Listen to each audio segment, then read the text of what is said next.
नमस्कार, मैं senior police inspector Vanita किशोर Joshi crime petrol Dastak के आज के केस में आपका स्वागत करती हूँ। मुझे कहानियाँ लिखने का बहुत शौक है। मेरा हर एक केस मैं कहानी के रूप में अपने किताब में लिखती हूँ। दिमाग के पन्नों पर कई ऐसी कहानियाँ हैं जो अब तक ताज़ा है। उनमें से ही एक बागोली पुलिस स्टेशन का एक पेचीदा केस। कई लोग अपनी असफलता को अपने अहम का मसला बना लेते हैं। अपनी कमियों से ज़्यादा उन्हें परवाह होती है लोग क्या कहेंगे।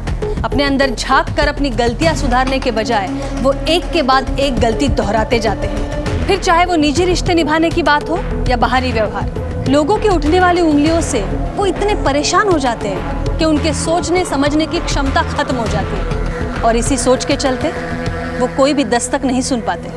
तर आपल्या समोर येत आहे फूलों की जड़ी फुलझड़ी।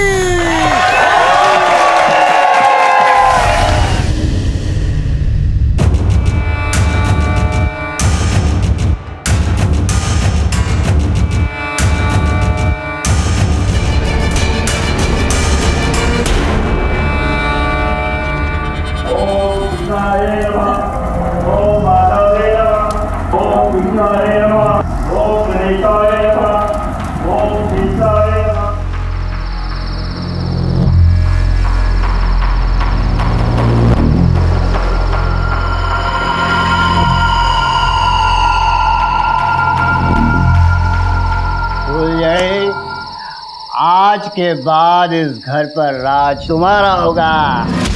तुम सिर्फ मेरे लिए और मेरे सामने नाचोगी फुलझड़ी। ये तुम तुम्हारा नाम बदल डालो क्योंकि अब तुम एक इज्जतदार घराने की सुनो। लेकिन तुम्हारा असली नाम क्या है फुलझड़ी? पल्लवी। पल्लवी, खूब छान, खूब छान। आज के बाद मैं सिर्फ तुम्हें पल्लवी बुलाऊंगा।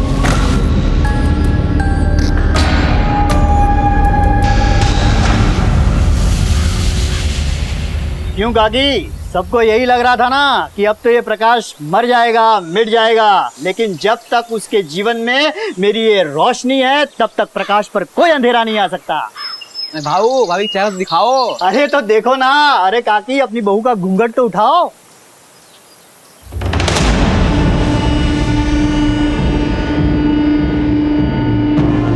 प्रकाश बहुत बहुत सुंदर है।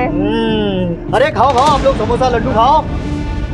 भाऊ बिना काका ले।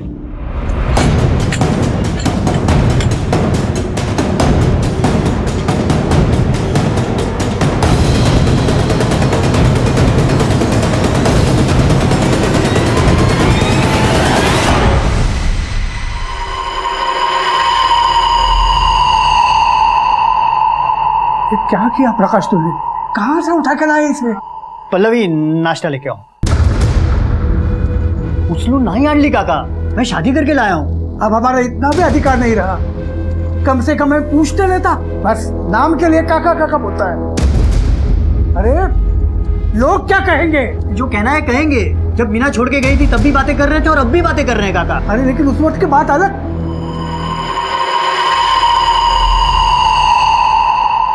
काका बस बसा काका। संदेश समझो ना। काय बाबा, आज खुशी का दिन है। सून आई है घर पे, हाँ? और आप कोस रहे हो। प्रकाश भाव खुश है ना, तो आपको क्या समस्या है? नाश्ता कीजिए। अरे हाँ भाव, सुना इधर आना। वो क्या है, वहीनी साहब आई है ना घर पे, तो तुझे कहीं और रहने जाना होगा। लेकिन भाऊ मैं कहाँ जाऊंगा?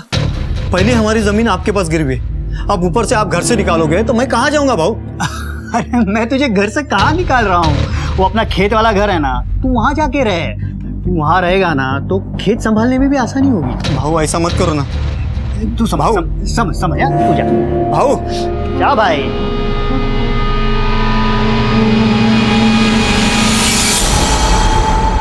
प्रकाश को सब कुछ सही लग रहा था, लेकिन उसके आसपास सबको कोई दस्तक सुनाई दे रही थी।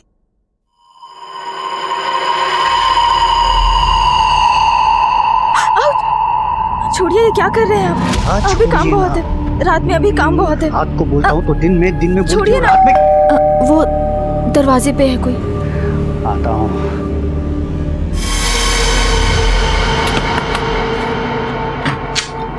ना तुम कुठे आहेस ती बाजार बसती? हाँ, कहाँ है वो? तमीज से बात करो। और क्या चाहिए तुमको? और ये क्या नया तमाशा लगा रखा है? तमाशा मैंने लगा रखा है, तुमने? क्या हुआ जी? कुछ नहीं, तुम अंदर जाओ। अच्छा, यही है वो। इसकी तो मैं। खबरदार जो हाथ उठाया तो, समझी? अच्छा, बहुत पैसा आ गया तुम्हारे पास?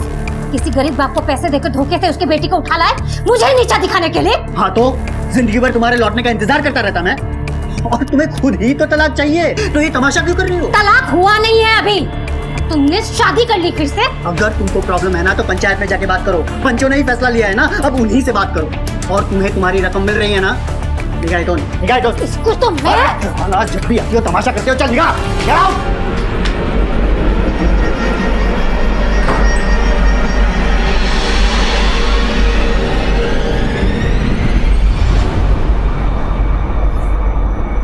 पल्लवी, मैं बाजार जा रहा हूँ, थोड़ा संभल कर रहना। किसी अजनबी से बात मत करना और दरवाज़ा मत खोलना। मेरे साथ साथ अब तुम पर भी नज़र है लोगों की। संभल कर।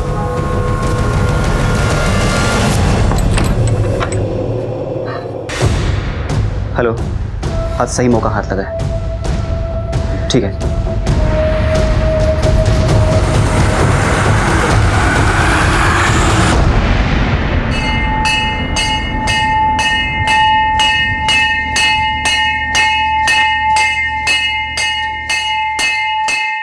अरे मी येतोय रे. थांब, कॉल करता हूँ.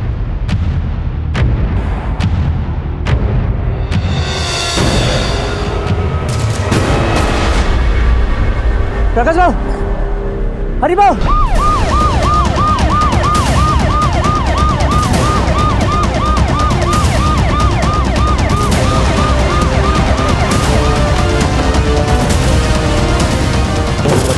बाजू हटो. मैडम, काफी खून दे चुका है. सबसे पहले लाश किसने देखी थी? मैडम, मैंने देखा था. जरा आजूबाजूला शोधा, काही सापडतंय का बघा. इसे यहाँ आते हुए देखा था किसी ने? नहीं देखा मैडम. अक्सर आते जाते रहते थे मैडम. ये जमीन भी इनकी है, ये मंदिर भी इनका ही है. कब आए, किधर से आए, पता नहीं मैडम. इसका नाम क्या है, कहाँ रहता है और फैमिली को इन्फॉर्म किया है इसके? इनका नाम प्रकाशराव पाटिल. इनके काका गांव के सरपंच है, विनायकराव पाटिल. वो यहीं पास में रहते हैं. घर पर खबर कर दी थी, अभी तक आई नहीं. मैडम ये चूड़ियाँ मिली हैं. किसी ने कोई औरत को यहाँ आते जाते देखा है? नहीं. जगदीश भाव के साथ झगड़ा हुआ था इनका जमीन के लिए. प्रकाश भाव ने उनके साथ बातचीत की, लेकिन जमीन किसी और को बेच दी. इसकी वजह से जगदीश भाव आके उनके साथ 10 दिन पहले ही झगड़ा करके गए. प्रकाश राव, तूने ये जमीन बेच के ठीक नहीं किया. मेरी जमीन थी, मैंने बेच दी. हमारी बातचीत चल रही थी ना, और तुमको मालूम था ना कि ये जमीन मेरे लिए कितनी जरूरी है. तो क्या करता, कब तक बैठा रहता? भाव अब सौदा हो गया है, अब जमीन चाहिए तो वसंत से लेना. चला रही.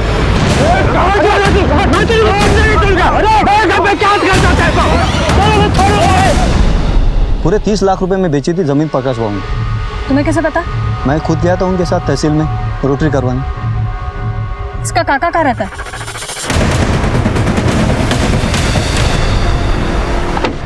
प्रकाश मेरा इकलौता भतीजा था.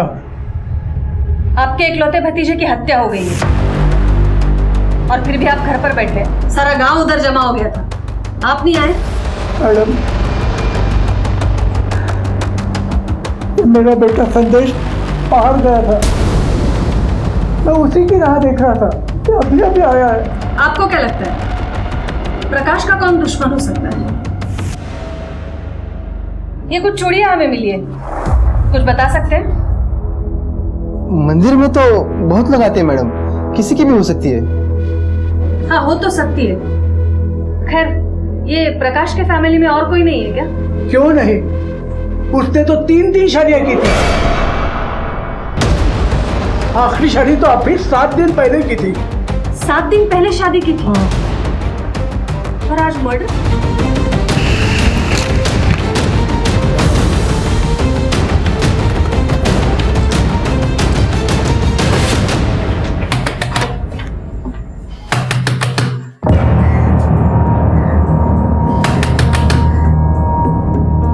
मॅडम इकडे कोणीच नाहीये. दरवाजा तोडा.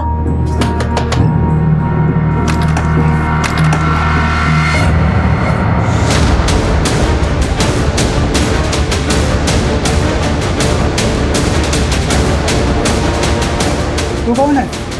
मैं संजय हूँ. कौन संजय? जी मैं पल्लवी का भाई. ये पल्लवी कौन है? मैडम वही तो है प्रकाश की पत्नी.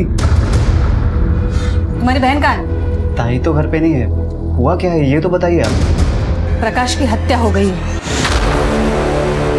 क्या? भाव जी को किसी ने मार दिया? सावंत आत बघा काय मिळतंय का. तुम्हारी बहन है कहाँ? अरे बोल ना, उठा है पल्लवी? प्रकाश के साथ गई थी क्या? हाँ वो जीजा जी के साथ गई थी 2 घंटे पहले. कहाँ जा रही है, कुछ बोल के गए थे? नहीं. शबनम ये चूड़िया देखो, पहचानते हो? तुम्हारे बहन की है? पता नहीं.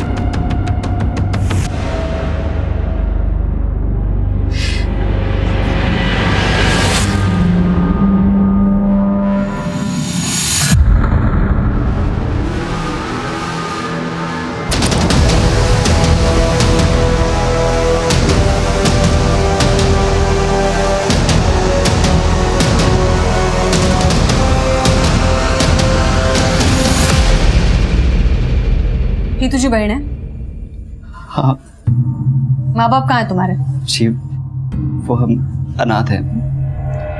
कहाँ के रहने वाले हो? विठलवाड़ी में गणेश मंदिर के पास. तुम्हारी बहन का नंबर दो. शबनम नंबर गे. मैडम मैडम हरी सच बोल रहा है. जमीन की सच में डील हुई थी, लेकिन जमीन के डील के पैसे घर में नहीं है. हाँ बाकी गहने वगैरह सब अलमारी में ही है. एक काम करा, ये प्रकाश के सारे बैंक अकाउंट्स चेक करो. ये भी हो सकता है पल्लवी ने उसका खून किया हो और सारे पैसे लेकर भाग गई हो.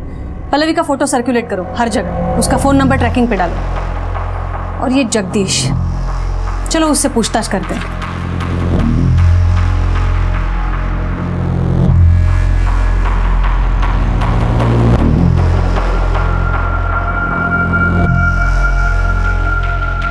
जैसी करनी वैसी भरनी मैडम. तो बड़ा खुश हो रहा है उसकी मौत पर? मैं खुश नहीं हो रहा हूँ मैडम, मगर मेरे मन को शांति मिली. मेरे जमीन का रास्ता प्रकाश के जमीन से गुजरता है. मैं वो जमीन खरीदना चाहता था ताकि मेरी जमीन बिक जाए, लेकिन उसने किसी और को दे दी. तो अपने मन की शांति के लिए उसकी जान ले ली. आपको क्या लगता है प्रकाश को मैंने मारा है? इतनी बड़ी भी दुश्मनी नहीं थी मैडम. ये चिल्ला चिल्ला के झूठ बोलने से सच छिप नहीं जाएगा. एक बात ध्यान रखना जगदीश, तुम्हारे ऊपर नजर है हमारी. आप गलत इंसान पे नजर रख रहे हो मैडम. प्रकाश तो मेरा नुकसान कर ही चुका था, आखिर उसको मार के मुझे क्या हासिल होने वाला है? मगर जिसे हासिल हुआ है उस पे भी तो नजर रखिए.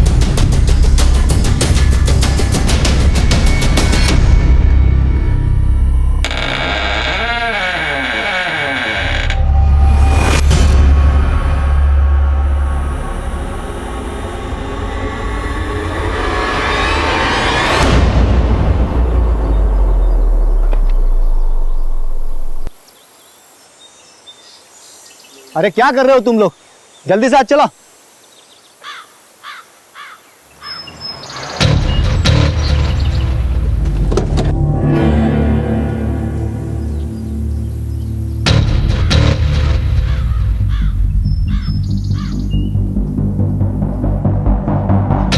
क्या रे हरी, ये प्रकाश कल मरा है और तूने आज जमीन पे कब्जा भी कर लिया. कैसा कब्जा मैडम? ये जमीन मेरी है. जो प्रकाश के पास गिरवी पड़ी थी उसके मरते ही तेरी हो गई. प्रकाश के मरने का सबसे ज्यादा फायदा तो तुझे हुआ है. 30 लाख के बारे में भी तुझे ही पता था और जमीन भी तुझे मिली है. चल बोल, पैसे कहाँ हैं? और वो उसकी बीवी पल्लवी, वो कहाँ है? ये गलत है मैडम.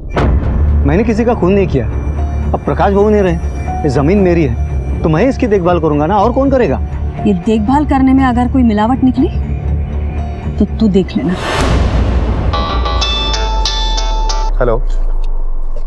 ओके मैडम, कांस्टेबल अमर का फोन होता.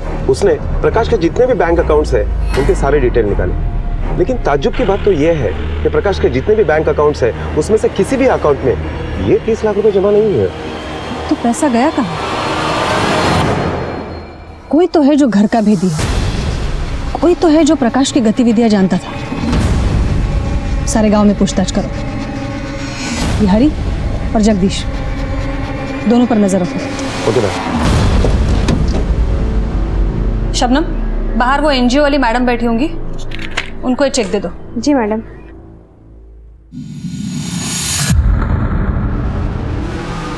क्या सोच रहे हो मैडम?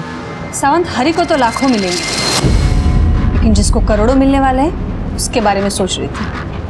करोड़ों किसको मिलने वाले? विनायक और उसका बेटा संदेश।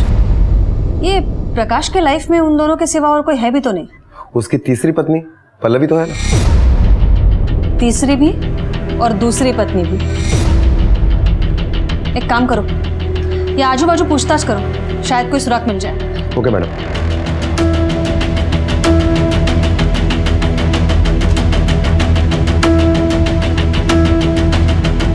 पल्लवी को तो देख के ही लगता था कि कुछ तो गड़बड़ है। भला 40 साल के बुड्ढे के साथ 18 साल की लड़की की शादी, वो भी जिसकी दो पत्नियां छोड़कर भाग गई हो। लेकिन आखिरकार उसकी दोनों बीबियां उसे छोड़कर भाग क्यों गई? पता नहीं साहब, उसके घर में क्या चलता था, लेकिन जिसको लाया था उसको देख के लगता नहीं था साहब कि वो भी टिकेगी। लेकिन अंदाजा नहीं था कि इतनी जल्दी छोड़कर भाग जाएगी, वो भी जान लेकर। हाँ, मगर 2 दिन पहले मैंने उसके भाई संजय को देखा था। मैंने उसके बारे में पल्लवी से पूछा। मेरा भाई है संजय, कुछ दिनों के लिए आया हुआ है।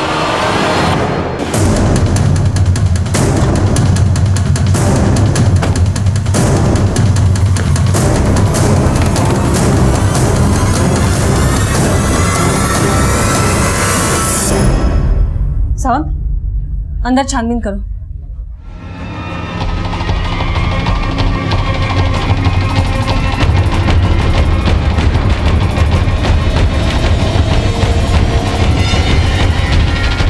मैडम, अब तो अंदर के अलमारी के जेवर भी गायब है। लगता है वो निकल गया। एक काम करो, आसपास छानबीन करो।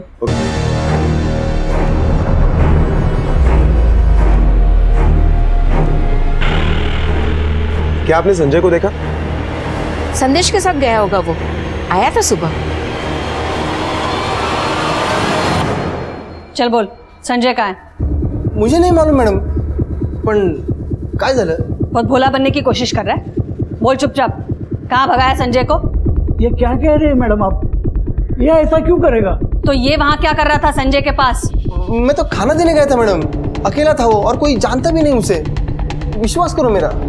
मैडम, पूरे गांव में संजय कहीं पर भी नहीं है और गांव से बाहर जाते हुए उसे किसी ने भी नहीं देखा। उसके शहर के बाहर निकलने से पहले हमें उसे पकड़ना है। अब खेल खत्म हो चुका है सावंत। ये सब उन दोनों भाई बहन की मिलीभगत है। वो बहन प्रकाश को मार के 30 लाख लेके भाग गई और ये भाई संजय सारे गहने लेकर भाग गया। एक काम करो, पीसीआर से संपर्क करो तुरंत। Okay ma'am. मैडम, हमें तो पहले से शक था। मैंने प्रकाश को डांटा भी था, न जाने कहाँ से उठा के लाया था उसे। पहले 2 पत्नियां तो जान खाकर चली गई और अब तीसरी आई, उसकी जान ही ले ली उसने। ये पहली 2 पत्नियों का भागने का कारण क्या था? वो मैडम, प्रकाश की पहली शादी कुसुम से हुई थी 10 साल पहले। दोनों में बहुत लड़ाई झगड़े होते थे। फिर 3 साल बाद कुसुम ने प्रकाश को छोड़ दिया। उसके बाद प्रकाश ने मीना से शादी कर ली। अब पहली शादी का सबक लेकर प्रकाश मीना का बहुत ख्याल रखता था, मगर फिर भी। फिर क्या?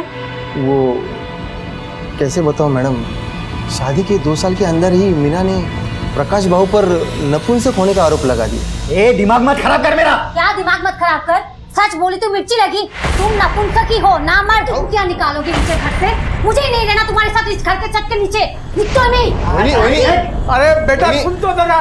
घर की बात घर में रहे, इसलिए पंचायत बुलवाकर हमने दोनों में समझौता किया था।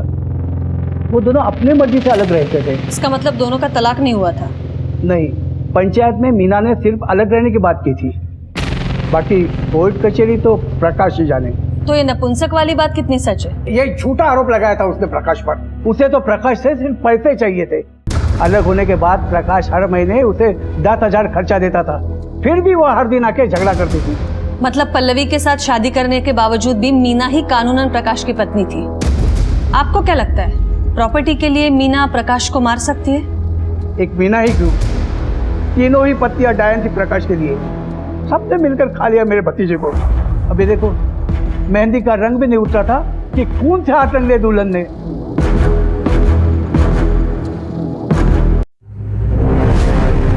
मैडम ये केस तो और भी उलझता जा रहा है। तुमने मगरमच्छ के आंसू देखे सावंत? मैडम देखे ना अभी इन दोनों के। इन दोनों ने दूसरों की बात तो बता दी, लेकिन अपनी बात छुपा के रखी है। ये प्रकाश की मौत अगर प्रॉपर्टी के लिए हुई है तो हो सकता है पल्लवी को भी अब तक मार दिया गया हो, क्योंकि प्रकाश के मौत के बाद उसकी सारी प्रॉपर्टी उसकी पत्नी मीना की हो सकती है। तो इसका मतलब है मीना के जान को भी खतरा है। एक काम करो सावंत, ये मीना के फोन ट्रेस करो और उसे भी आगाह कर दो। Okay ma'am. मैडम ये पल्लवी का भाई संजय, ये भी तो गहने लेकर फरार है। यही तो प्रॉब्लम है सावंत। हम अभी ऐसे चौराहे पर खड़े हैं, सामने रास्ते तो कई हैं, लेकिन हमारी मंजिल तक कौन सा जाता है पता नहीं। मैडम, विट्ठलवाड़ी गांव वालों से पता किया, संजय झूठ बोल रहा था। वो अनाथ नहीं है, उसकी फैमिली है गांव में।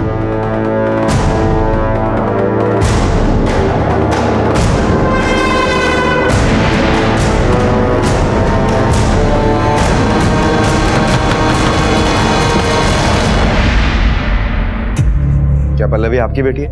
होए। पुणे में एक मर्डर हुआ है और उसी के सिलसिले में हमें आपके बेटी पल्लवी के साथ बात करनी है। क्या वो यहाँ आई है? साहब वो तो यहीं रहती है। बुलवा दिला। पल्लवी,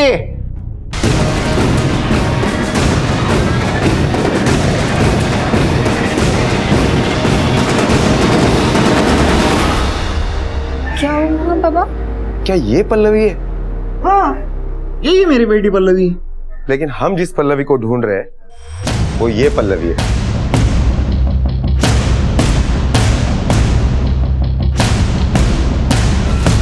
ये तो मेरा भाई संजय है।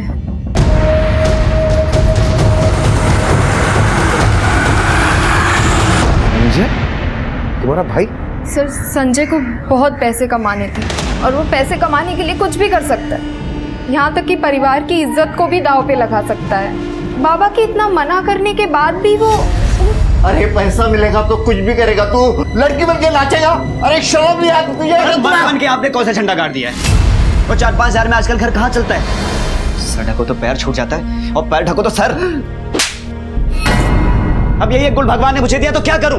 अरे मैं दिखता ही लड़की जैसा हूं तो क्यों इस दिखावे से मैं पैसे कमाऊं? और हाँ, अगर आप लोगों को दिक्कत हो रही तो ठीक है, मैं यहाँ से चला जाता हूँ उन तमाशा वालों के पास। 6 महीने हो गए इस बात को, ना ही वो घर वापस आया है और ना ही हमारा उससे कोई कांटेक्ट हुआ है। किस तमाशा वाले के पास काम करता था वो? सर, गांव की पंचायत ने तमाशा रखा था।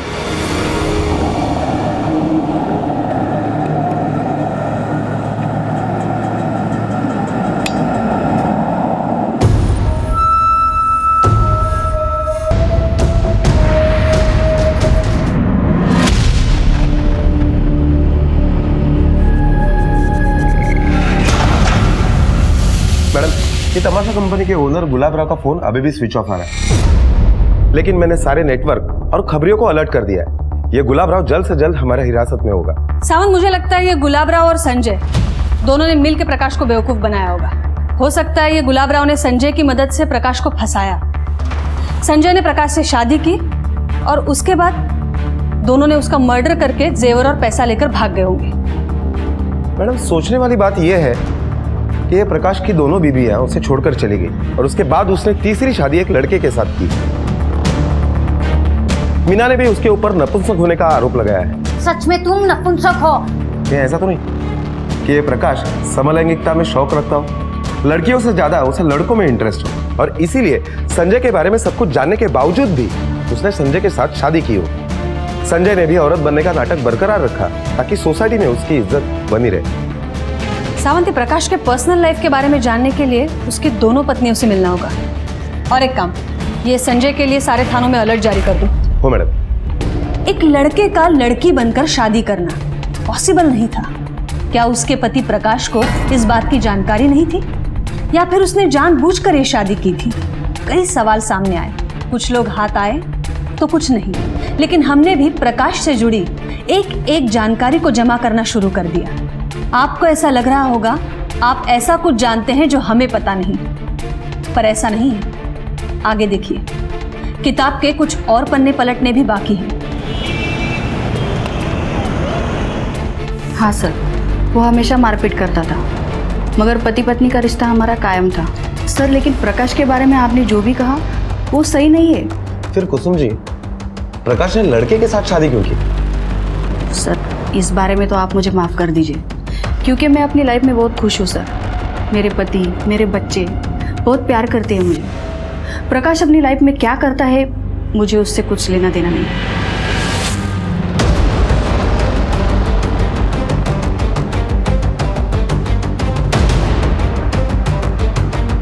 यहाँ पर तो ताला है। अरे ताई, एक मिनट। साहब। ये मीना यहीं रहती है ना? जी सर। आप कहाँ हैं? एक हफ्ते से कहीं गई हुई हैं। आपको पता है कहाँ गई? ये तो मुझे नहीं पता साहब। ठीक है, थैंक यू। ठीक है, रात्रि फोन करते, टाइम पे दवाई ले लेना। हाँ आईला पण सांगा। ओके ठेवते। मैडम, ये मीना घर से गायब है। मैडम, कहीं ऐसा तो नहीं कि इस सारी घटना में मीना ही मास्टरमाइंड हो और उसी ने संजय के साथ मिलकर यह सब कुछ चक्कर चलाया हो? क्योंकि वो जानती थी कि प्रकाश समलैंगिक है और इसी बात का उसने फायदा उठाया हो। अगर ऐसा है भी तो ये मीना जाएगी कहाँ?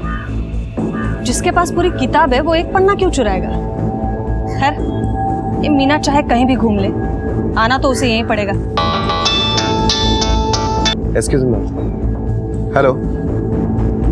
ओके मैम, मीना का पता चल गया है। गुड, ले आओ उसे। Okay ma'am. काका, प्रकाश पति थे मेरे और पत्नी होने के नाते मैं करूंगी उनका अंतिम क्रियाक्रम। अब आई हो उसका क्रियाक्रम करने। उस वक्त कहाँ थी जब उसे तेरी जरूरत थी? वही ये क्या नया खेल खेल रही हो तुम? खेल तो प्रकाश ने खेला था मेरे साथ। आपकी पंचायत ने खेला था। आपने ही अलग किया हम दोनों को। जो भी थे वो मेरे पति थे, कच्ची डोर की ही सही, लेकिन रिश्ता अभी भी जुड़ा था उनसे। हमें भी जाननी है वो कहानी कच्चे रिश्तों की। घेऊन चला तिला। पण साहेब, मी काय केलं? पोलीस स्टेशनला चल। साहेब,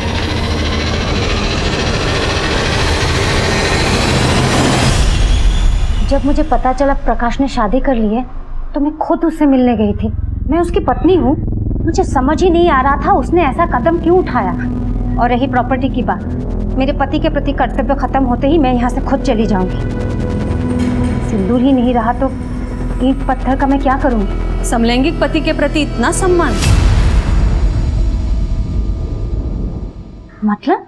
जिस लड़की से तुम्हारे पति ने शादी की थी वो लड़का था, संजय नाम था उसका। नहीं, इतना चौंको मत, तुमने भी उसे नपुंसक करार दिया है। अरे मैडम, वो तो मैंने ऐसे गुस्से में बोला था। शादी के बाद 1.5 साल तक सब कुछ ठीक था, लेकिन उसके बाद वो बदल गए। वो मुझे छूते भी नहीं थे, इसलिए मैंने गुस्से में बोल दिया था कि वो नपुंसक है। ना ही वो नपुंसक थे और ना ही उनमें और कोई प्रॉब्लम थी। पिछले 1 हफ्ते से कहाँ थी तुम? मेरे बाबा बीमार थे, उनके पास गई थी, मुंबई। ठीक है, तुम जा सकती हो। सावंत, ये गुलाबराव और संजय के बारे में कुछ पता चला? नहीं मैडम, पूरी टीम लगी हुई है।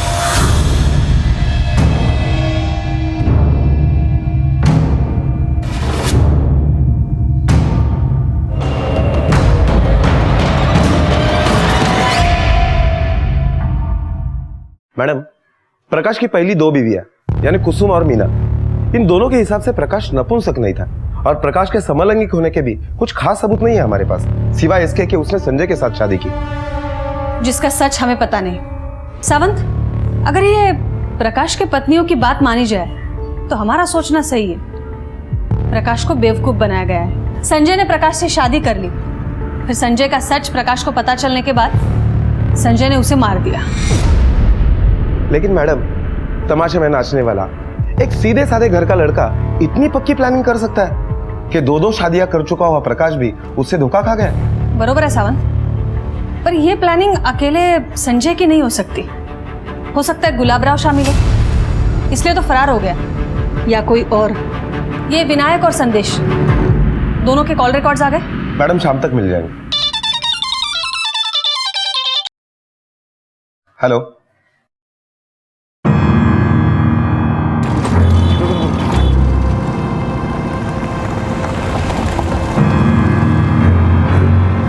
ओ भाऊ, मेरा बैलेंस पेमेंट क्लियर कर दो ना। गुलाबराव, तुम्हारा बैलेंस पेमेंट मैं क्लियर करवाता हूँ, वो भी पुलिस स्टेशन। सरबा, सरबा, गुलाब राव, अब जो भी है ना सच सच बोल दे। चल बोल। मैडम, मेरी तमाशा कंपनी में लड़के भी लड़के बन के नाचते हैं। मैं अक्सर ऐसे स्पेशल लड़कों को ढूंढता था जो लड़की की तरह दिखे। प्रकाश मेरे तमाशा कंपनी में अक्सर शो देखने आया करता था। उसकी 2 शादियां टूट चुकी थी मैडम। एक रात वो मेरा शो देखने आया तो मैडम मुझे नहीं पता कि प्रकाश को कैसे शक नहीं हुआ कि फूलझड़ी संजय है। प्रकाश ने फूलझड़ी से शादी करने की ऑफर दी। जमीन बेचकर उसके पास बहुत पैसा आया था।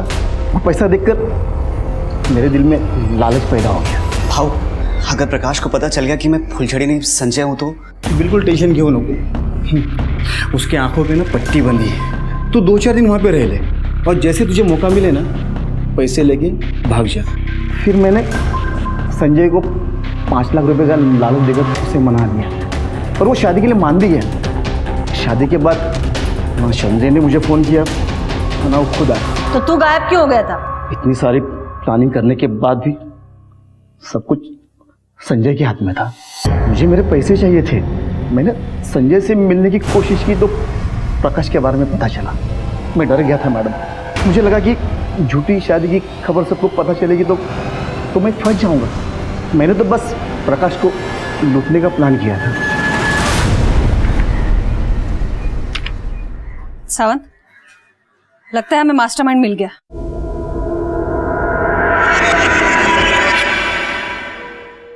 हेलो, ये तेरे कॉल रिकॉर्ड्स है। इससे साफ पता चलता है तू पल्लवी के साथ रेगुलर कांटेक्ट में था। आप सही कह रहे हैं मैडम, लेकिन मैडम मैं भी लगभग 40 साल का हो चुका हूँ। मेरा एक पाँव खराब है। यहाँ मेरी शादी का खाता नहीं खुल रहा है और वहाँ प्रकाश भाव हैट्रिक मार चुके थे। इसलिए मैंने सोचा प्रकाश भाव को इस उम्र में पल्लवी जैसी लड़की मिल सकती है तो मुझे क्यों नहीं। इसलिए मैं पल्लवी के पीछे पड़ गया था। धन्यवाद वैनी साहब। वैनी साहब, मैं क्या बोलता हूँ, वो मेरा भी कहीं रिश्ता जमा दो ना। करती हूँ ना जुगाड़ देवा जी, लेकिन अच्छी चीज के अच्छे पैसे भी लगते हैं। पैसे जितने चाहे ले लो, बस लड़की आप जैसी ढूंढना। मुझे सच में पता नहीं था मैडम कि वो प्रकाश भाव को लूटने आई है, मारने आई है। आई नहीं, आया था। क्या? वो एक लड़का था। प्रकाश को धोखा दिया गया था शादी को लेकर। और ऐसा तो एक ही इंसान कर सकता है जिसको संजय की मौत से फायदा हो। प्रकाश के मौत के बाद तो सारी जमीन तुम्हें मिलेगी ना। तो मीना को भी टारगेट किया था, क्यों? नहीं मैडम। अगर कुछ और भी छुपा रहा है तो बता दे, अभी भी वक्त है। मैडम मुझे शादी करके घर गृहस्थी बसानी है। ये खून और कत्ल करके जेल में नहीं बसना है। वैसे उस फुलझड़ी का पता चला क्या? नहीं, उस पल्लवी का, अपना उस लड़के का पता चला क्या? यहाँ हम एक एक कड़ी जोड़ने की कोशिश कर रहे थे, हर दिशा में घूम रहे थे कि अचानक इस कहानी में और एक ड्रामेटिक मोड़ आ गया जिसने इस केस की दिशा ही बदल दी। मैडम, मैंने ही कॉल किया था। कहाँ है लाश? बाजूला बाजूला, अरे बाजूला।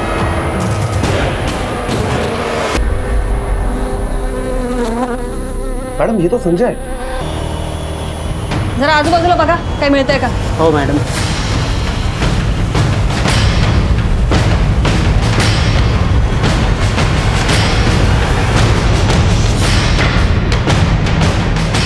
मैडम इधर आइए।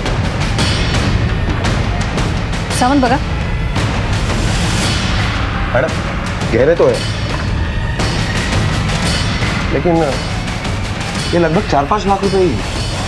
मैडम इसका मतलब कि ये मर्डर चोरी के मोटिव से नहीं हुआ है। तो बाकी के 25 लाख रुपए कहाँ हैं? मैडम मुझे लगता है कि इसका जवाब हमारे लॉकअप में है।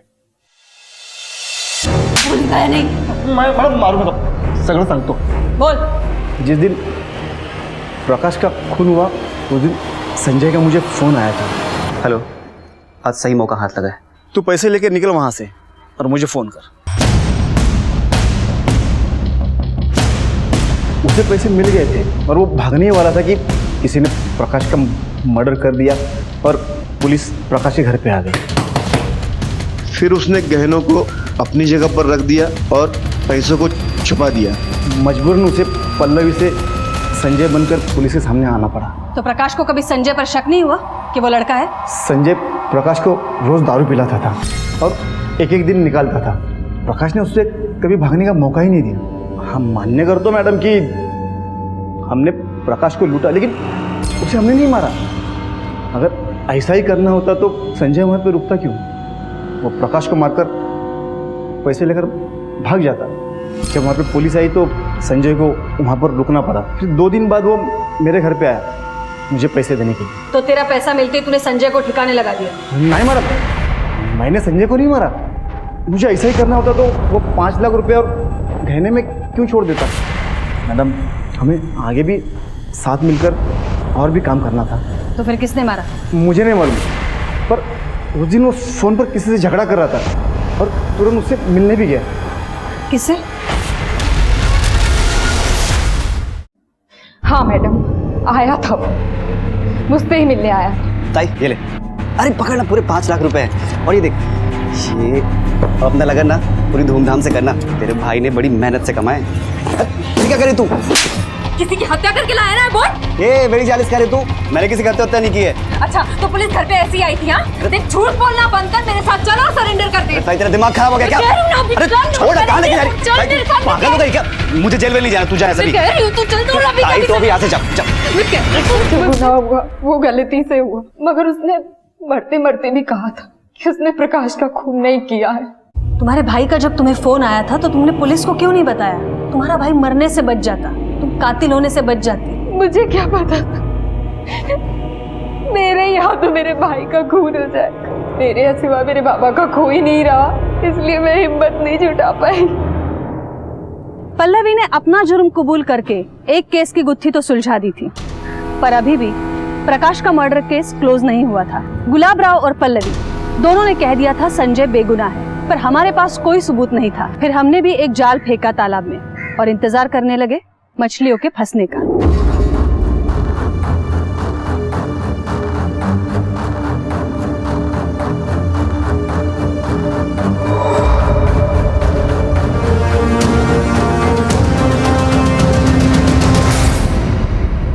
Twinkle twinkle little star I want to what you are. अरे वाह, तुम्हें तो बहुत सारी पोएम्स आती है। साहेब कशासाठी मुझे यहाँ बार बार बुला लाते? छोड़ा मला। मैं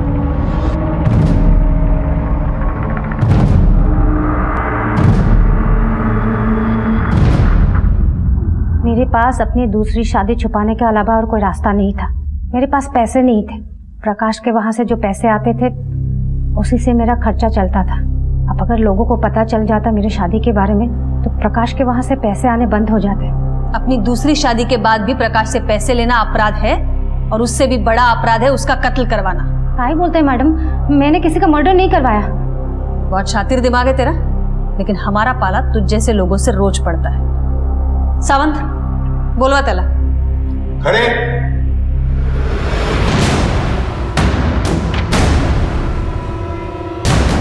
बैठ जाओ, बैठ जाओ। क्या हुआ, पहचाना इसे? सावंत, ये तुम्हारे बेटे का स्कूल फॉर्म, राहुल जगन शेड़गे।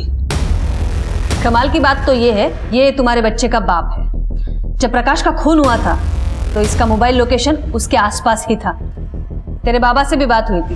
तुम्हारी बोलचाल बंद हुए तो 5 साल हो गए। तो आगे की कहानी तू सुनाएगी या फिर हम तुझसे बुलवाएं? बताती हूँ मैडम। जगन और मैं मेरी शादी से पहले से एक दूसरे से प्यार करते थे, लेकिन जगह के नाम पे कुछ केसेस थे, इसलिए मेरे माँ बाप ने मेरी शादी प्रकाश के साथ करवा दिया। शादी के बाद भी मैं प्रकाश के साथ खुश नहीं थी और मेरे संबंध जग्या के साथ थे। जब मैं जग्या के बच्चे की माँ बनने वाली थी तब मैंने सोचा कि मैं प्रकाश को छोड़ दूंगी, इसीलिए मैंने उसके ऊपर नपुंसक होने का आरोप लगाया। तो प्रकाश को क्यों मारा? प्रकाश से मेरा तलाक नहीं हुआ था। कानूनन मैं अब भी उसकी पत्नी थी। आज नहीं तो कल उसकी प्रॉपर्टी मुझे ही मिलने वाली थी, लेकिन उसने अचानक शादी कर ली तो मुझे लगा कि वो मुझे तलाक दे देगा। तब जग्या ने बोला कि यदि हम प्रकाश और उसकी बीवी को मार दें तो सारी संपत्ति तुम्हारी हो जाएगी। जान से मार देंगे। बस जैसा मैं कहता हूँ वैसा तुम करो। वो मुझसे खेत में मिलने वाला था। देखो प्रकाश, तुमने शादी तो कर ली, मुझे बुरा तो लगा, लेकिन ठीक है, मैं इस रिश्ते को और घसीटना नहीं चाहती, इसीलिए मैं हमेशा के लिए नागपुर शिफ्ट हो रही हूँ। हम पल्लवी को भी मार देना चाहते थे, लेकिन वो भाग निकली। मैंने जो कुछ किया अपने बेटे राहुल के लिए किया मैडम। अपने बेटे के भविष्य की इतनी चिंता होती तो यूं अपराध के रास्ते पर नहीं चलती। अपने लालच के लिए अपने पति को मार डाला तूने, अब तेरा भविष्य तो जेल में है। मैंने आपसे कहा था ना, हर क्राइम का एक रूट कॉज होता है जिसे हम कहते हैं दस्तक। हर अपराध को पहचानिए, हर कदम पर सुरक्षित रहिए। हमारे आज के एपिसोड की दूसरी कहानी।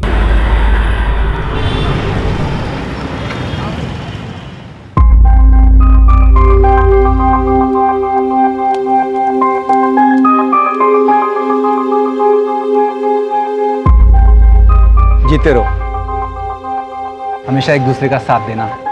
भगवान तुम्हें हर काम में सफलता दे। थैंक यू चाचा जी। खुश रहो।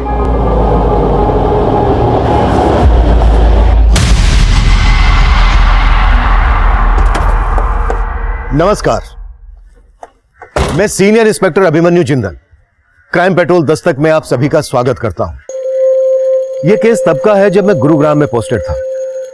यह केस मैं आप लोगों के साथ इसलिए शेयर कर रहा हूं कि जो गलतियां इस केस के किरदारों ने की या जिन हालात में वो फंसे, उनसे हम सब कुछ ना कुछ सीख ले सके। आलोक मेहरा पेशे से वकील था, गुरुग्राम की एक रईस फैमिली से बिलोंग करता था। आरती गुप्ता यूपी के एक छोटे से गांव की रहने वाली थी। वैसे तो अपनी शादी के बाद अक्सर लोग कहीं ना कहीं बाहर घूमने जाते हैं, लेकिन आरती अपनी शादी के अगले ही दिन हमारे पुलिस स्टेशन आई।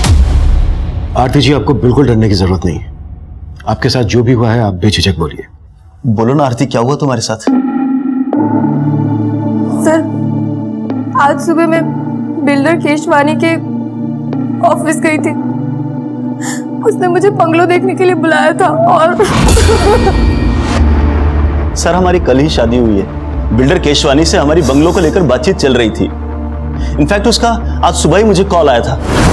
देखिए केशवानी जी, वो आज मुझे थोड़ा इंपॉर्टेंट काम है, तो मैं बंगलो देखने नहीं आ पाऊंगा सर। देखिए सर, एक ही बंगलो बचा है और सर आपको देना ही कितना है? सिर्फ 10%, बाकी तो 2 साल के बाद देना है। देखिए, किसी ने टोकन दे दिया तो फिर नुकसान आप ही का है, तो जल्दी कीजिए। देखिए सर, चाहता तो मैं भी नहीं हूं कि ये डील मेरे हाथ से जाए, बट सर बिजी हूं ना, क्या कर सकता हूं। सर मैं एक काम करता हूं, मैं अपनी वाइफ को भेज दूं बंगलो देखने। ठीक है जी, थैंक्स। ये क्या लोग शादी के अगले दिन ही कोई काम पे जाता है क्या?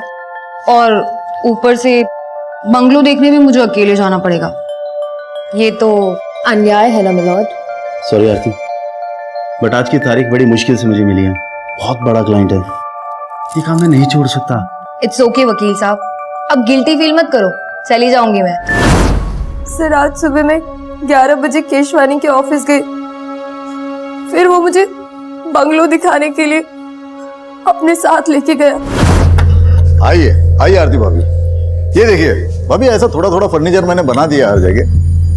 भाभी, पूरे गुरुग्राम में इस रेट में ऐसा सेमी फर्निश बंगलो मेरे अलावा दूसरा कोई बिल्डर आपको नहीं देगा। सिर्फ मैं दे रहा हूँ आप लोगों को, ये सिर्फ आपके लिए है।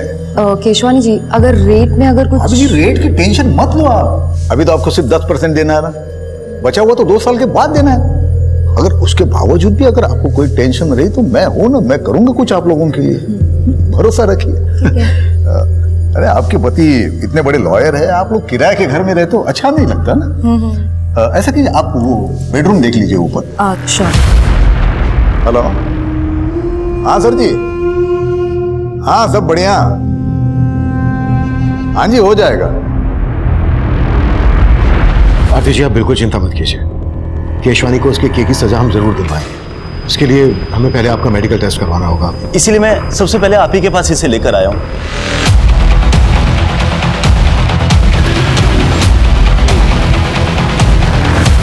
ऐसे कैसे ले जाओगे? हलवा है क्या? इस शहर का इज्जतदार बिल्डर हूं मैं।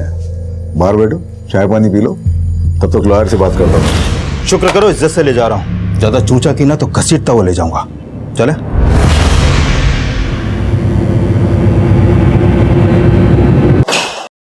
अरे ये क्या तरीका है क्या आपका? ये आदमी सीधा उठा के लाया हमें। मिश्रा, डंडा मजबूत है ना? जी सर। पिछली बार हड्डी टूटने से पहले डंडा टूट गया था। एक्सक्यूज मी, देखिए आपको जो भी सवाल पूछना है सवाल बाद में केशवानी साहब। क्या है केशवानी साहब, मेरे पुलिस स्टेशन में रेपिस्ट से सवाल बाद में किए जाते हैं, पहले उसे थोड़ी देर तोड़ा जाता है तबीयत से। देखिए मैंने कुछ नहीं किया, वो आरती झूठ बोल रही है। आप उसे बंगलो दिखाने ले गए थे, ये बात झूठ है? झूठ है, सरासर झूठ है। मैं बिल्डर हूँ, कोई ब्रोकर नहीं हूँ जो बंगलो दिखाने के लिए लेके जाऊंगा। केशवानी साहब जरा ऊपर देखिए ना। तुझे आरती के साथ जाते हुए देखा गया था। आरती का मेडिकल करवाया हमने, बस डीएनए रिपोर्ट आनी बाकी है। उसके बाद केशवानी तुझे जमानत तक नहीं मिलेगी। देखिए मैं मानता हूँ, मैं आरती के साथ सोया था, लेकिन मैंने रेप नहीं किया है। उसकी मर्जी से ये हुआ है सब कुछ। आइए आइए आरती भाभी, ये देखिए, ये ऐसा मैंने थोड़ा थोड़ा फर्नीचर बना दिया हर जगह। आरती भाभी, पूरे गुरुग्राम में इस रेट में ऐसा सेमी फर्निश बंगलो दूसरा कोई बिल्डर आपको नहीं देगा, सिर्फ मैं दे रहा हूं आप लोगों के लिए। ये कैसा लगा बंगलो? बंगलो तो बहुत अच्छा है, लेकिन थोड़ा सा महंगा है। अगर थोड़ा डिस्काउंट मिल जाता तो। डिस्काउंट चलो ठीक है, अभी आप इतना प्यार से बोल रहे हो तो मैं थोड़ा कुछ कर दूंगा।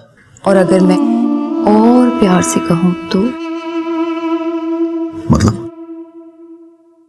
मैं ना बेडरूम देख लेती हूँ।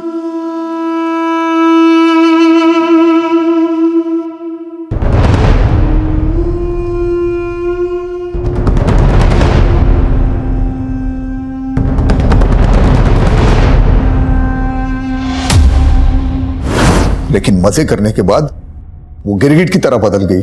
50 लाख ब्लैकमेल कर रही है मुझे। जो समझना है समझ लो।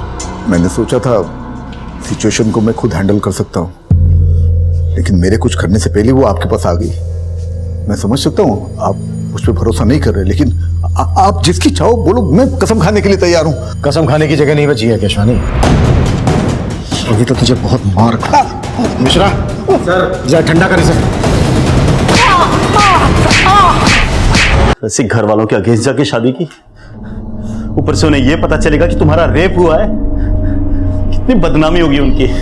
मेरे कोलिग्स क्या कहेंगे? आलोक, सिर्फ तुम अपने बारे में सोच रहे हो ना, और मेरा क्या?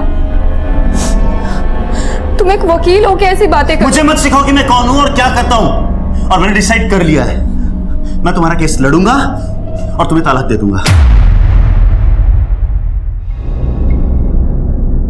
देख अभिजीत, तेरे पापा यहाँ कदम रखने के लिए तैयार नहीं, लेकिन मैं आई हूँ। अगर तू इस लड़की को छोड़ के हमारे साथ आएगा तो तेरे पापा तुझे माफ कर देंगे। माँ, कहना क्या चाहते हो माँ? पापा की माफी के लिए मैं अपनी बीवी को छोड़ दूं? माँ, मैंने मीरा से शादी की है। तो क्या हुआ, एक अच्छा वकील करके तलाक ले लेंगे, चाहे तो उसे पैसा भी दे देंगे। माँ, मीरा ने मुझसे पैसों के लिए शादी नहीं की है। उसके पापा का बहुत बड़ा मोटल है यूएस में, उसने मेरे लिए अपने पापा से रिश्ता तोड़ दिया। मैं उसको नहीं छोड़ सकता हूँ माँ।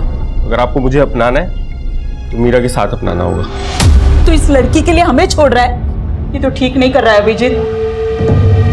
माँ जी ऐसे मत जाइए ना, माँ जी प्लीज, अभी रोको ना उन्हें, अभी रोको उन्हें। अगर हमारे पेरेंट्स हमारे साथ नहीं है ना, तो आज से हम दोनों एक दूसरे की फैमिली है।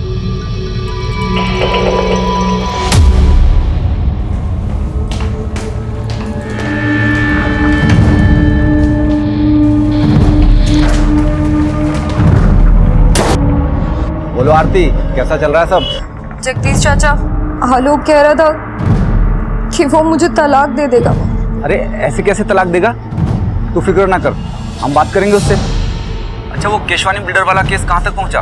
ध्यान रखना, ये केशवानी में बहुत पहुँचा हुआ आदमी है, फूक फूक के कदम रखना होगा। हाँ जी चाचा जी। सर, केशवानी की हिस्ट्री देखकर लगता नहीं है कि उसकी कहानी सच्ची होगी। बहुत रंगीन तबीयत का आदमी है सर वो। उसके कॉल रिकॉर्ड में कई एस्कॉर्ट एजेंसीज के नंबर भी मिले हैं, काफी लड़कियां सप्लाई होती थी। बदल अवॉर्ड का ढीला है ये केशवानी। आरती से पहले इसने कई और लड़कियों के साथ भी जबरदस्ती की होगी। और खंगालते हैं इसे। हाँ डॉक्टर साहब, थैंक यू। विकास, आरती से जो हमें डीएनए मिला था, केशवानी के डीएनए से मैच होता है। मतलब केशवानी ने आरती का रेप किया है। केस सॉल्व है। हम अदालत में केशवानी के खिलाफ ठोस केस प्रेजेंट करना चाहते थे। डीएनए रिपोर्ट भी केशवानी के खिलाफ जा रही थी। उस वक्त हमें ये एक ओपन एंड शट केस लग रहा था, लेकिन तभी कहानी में एक नया ट्विस्ट आया। मजाक समझ के रखा है क्या? अगर केस वापस ही लेना था तो हमारे पास शिकायत दर्ज क्यों करवाई? सर, इस केशवानी के कनेक्शन काफी ऊपर तक है, हो सकता है उसने दबाव बनाया हो। आलोक खुद एक लॉयर है, कंप्लेन करने से पहले उसे ये सारी बातें पता होंगी। बात तो कुछ और ही है, कुछ तो है जो खटक रहा है। इन दोनों की इंफॉर्मेशन निकाली? जी सर, दरअसल आलोक और आरती पिछले सिर्फ 3 महीनों से एक दूसरे को जानते थे। 1 साल पहले आरती गुरुग्राम में नौकरी की तलाश में आई थी और आलोक एक क्रिमिनल लॉयर है, बड़े परिवार से ताल्लुक रखता है, ये सब पता है मुझे। इसके अलावा सर, मेरी आलोक के कुछ वकील दोस्तों से भी बात हुई। उन्होंने बताया कि आलोक की शादी से पहले उसके 2-3 अफेयर्स भी थे, जिसके बारे में आलोक ने अपने दोस्तों से कभी भी खुलकर बात नहीं की। और अचानक आलोक के आरती से शादी के फैसले ने उसके माँ बाप की तरह उसके दोस्तों को भी चौंका दिया। आलोक ने चौंका तो हमें भी दिया है। ये केस वापस लेकर इन दोनों से एक बार मिलना पड़ेगा। अगर ये किसी दबाव में आकर ये फैसला ले रहे हैं तो इस फैसले को लेने से रोकना होगा।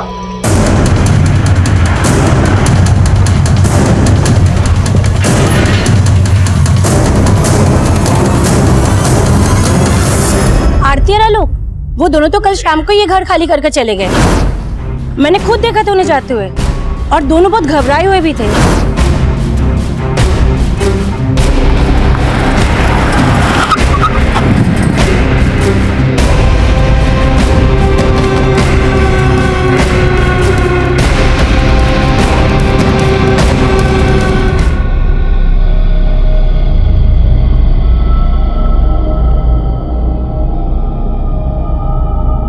थोड़ा खाना जल गया है। क्या हुआ?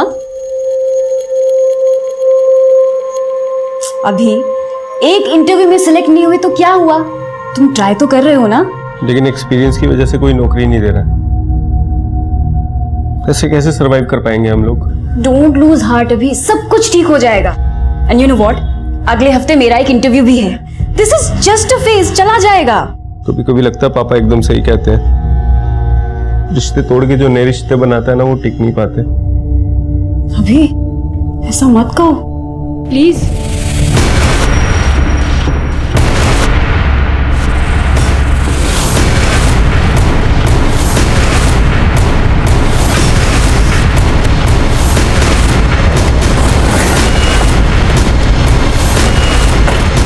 पीछे हटिए आप लोग, मिश्रा पीछे हटाओ। आलोक और आरती 3 महीने पहले मिलते हैं। कुछ दिन पहले ही दोनों ने शादी की और शादी के अगले ही दिन आरती ने बिल्डर केशवानी पर रेप का आरोप लगाया। और जैसे ही रेप प्रूव होने वाला था, आलोक केस वापस ले लेता है और अब आलोक की लाश मिलती है और आरती लापता। सर, कहीं इस बिल्डर केशवानी ने तो आलोक को नहीं मारा अपना बदला लेने के लिए? हो सकता है, लेकिन आरती कहाँ है? ये कहाँ लेके जा रहे हो मुझे? और आलोक कहाँ है? देख, ये आलोक ना बंद कर, बहुत हो गया। हम है ना तेरे साथ। छोड़ो मुझे। क्या आलोक का मर्डर हो गया? क्या आपको नहीं पता? ड्रामा खत्म हो गया तो काम की बात करें। देखिए, मुझे आपसे कोई बात नहीं करनी है। अब पुलिस वालों ने मुझे क्या समझ रखा है? पहले रेप का चार्ज लगाया और अब मर्डर का चार्ज लगा रहे हो। देखिए, आरती के गायब होने से और आलोक के मर्डर से मेरा कोई वास्ता नहीं है। और हाँ, आरती ने अपना रेप केस वापस ले लिया है ना, ले लिया है ना, तो अब तो मुझे शांति के साथ जीने दो। शांति आप रहना चाहती हैं इनके साथ? इसका नाम शांति नहीं है, रोजी है। तो फिर शांति कौन है? आप यहाँ मजाक करने आए हो क्या? शुक्र मना केशवानी के मजाक कर रहा हूं अब तक। अगर दिमाग घूम गया ना मेरा, तो तेरी वो हालत करूंगा कि तू कुछ भी करने के लायक नहीं रहेगा। इस बिल्डर की बातों में मुझे मिलावट की बुआ रही है, नजर रखो इस पर। जी सर। और सर, ये आरती का फोन नंबर और आलोक की कार टेस्ट करने का ऑर्डर दे दूं? नहीं, रहने दो, घर जाओ, आराम करो। बोलो, कितने दिन की छुट्टी चाहिए तुम्हें? सॉरी सर, मैं ऑर्डर देता हूँ। और आलोक के पेरेंट्स से भी जाकर मिलो।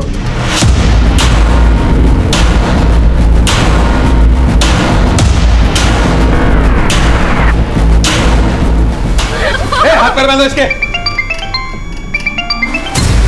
हाँ हाँ, ले आया इसे। अब समझ में आएगा इसे कि रेप का मतलब होता क्या है। ये सब उस आरती का किया कराया साहब। उसने सबसे पहले हमारा बेटा हमसे छीना और बाद में उसकी जिंदगी। वो वो सोचती थी कि वो आलोक से शादी करके हमारी जायदाद में हकदार बन जाएगी, लेकिन जब हमने उसे नहीं अपनाया तो उसने अपना गुस्सा इस कदर हमारे साथ निकाला। देखिए, हम आरती को ढूंढ रहे हैं। आप हमें ये बताइए कि आप आरती के माँ बाप या उसके किसी भी रिश्तेदार को जानते हैं? नहीं साहब, हम किसी को नहीं जानते। प्लीज मुझे जाने दो, मुझे आलोक के पास जाना है। क्या किया तुमने आलोक के साथ? आलोक के साथ? अरे आलोक के साथ जो किया वो तेरे साथ भी करेंगे, लेकिन उससे पहले तेरे साथ वो करेंगे जिसका तुझे शौक है। अपन ना रेप खेलते हैं, और मजे की बात तो ये है कि तेरी बॉडी में किसी का डीएनए भी नहीं मिला। सर, हमने केशवानी का बैंक स्टेटमेंट चेक किया। जिस दिन आरती ने केस वापस लिया उसके अगले दिन केशवानी के अकाउंट से आलोक के अकाउंट में 50 लाख रुपए ट्रांसफर हुआ था। मतलब केशवानी ने आलोक को पैसे देकर आरती का रेप केस वापस लेने के लिए मनाया और फिर आलोक का मर्डर करवा दिया अपनी बदनामी का बदला लेने के लिए। पॉसिबल है सर, और शायद आरती को भी इसीलिए गायब करवाया हो। विकास, उठा लाओ केशवानी को। अरे सर, ये क्या आप हर बार मुझे उठा के लेके आते हो? देखिए सर, मैं मानता हूँ मैंने आलोक को 50 लाख रुपए दिए थे। पहले ही दे देता तो आरती शायद केस भी ना करती। मैंने आपको बोला था ना कि आरती के आंसुओं पे भरोसा ना करें। तो फिर क्या तेरी बकवास पे करूं? आलोक मर चुका है, आरती गायब है, इसके पीछे तेरा हाथ नहीं है तो फिर किसका है? मुझे क्या मालूम सर, मैं आलोक को आखिरी बार यही मिला था, तभी उसने पैसे की भी बात की थी। केशवानी जी, आरती ने आपके लिए एक मैसेज भिजवाया है। आप जेल से तभी बाहर आ पाएंगे अगर आप पैसा ट्रांसफर कर देंगे। कोर्ट केस और बदनामी से बचने के लिए मैंने पैसे दे दिए, और पैसे लेने के बाद आलोक ने केस वापस ले लिया। वही तो, मेरे साथ साथ आपको भी मेरा मतलब उल्लू बनाया मियां बीवी ने। सर, मैं तो कहता हूं ये कांड के पीछे ना आरती का हाथ है। तो बड़ी चालाक लड़की है वो। केशवानी ने आलोक के अकाउंट में पैसे ट्रांसफर किए तो थे, और आरती की मेडिकल रिपोर्ट से भी यह साबित होता है कि इंटरकोर्स हुआ था, लेकिन शरीर पर जबरदस्ती के कोई निशान नहीं थे। मतलब केशवानी की यह बात सही हो सकती है कि आलोक और आरती उसको ब्लैकमेल कर रहे थे। सर, बस कुछ महीनों से ही एक दूसरे को जानते थे, और शादी के अगले ही दिन रेप का आरोप। कहीं दोनों की शादी भी तो किसी षड्यंत्र का हिस्सा नहीं थी। I mean, सिर्फ दिखावे के लिए शादी की हो। सर, ये आलोक एक इज्जतदार घराने का लड़का था, वो ऐसा काम क्यों करेगा? और आरती कहां से थी, उसकी बैकग्राउंड, उसका कोई रिश्तेदार, हम कुछ पता नहीं कर पाए। कहीं ऐसा तो नहीं है कि आरती, जिसे हम विक्टिम समझ रहे हैं, वही प्लानर हो?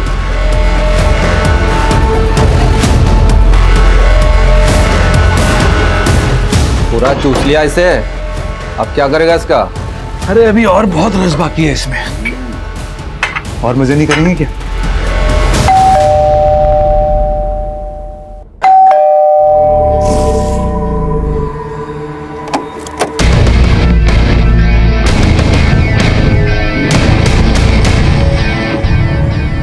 May I come in, sir? Come in.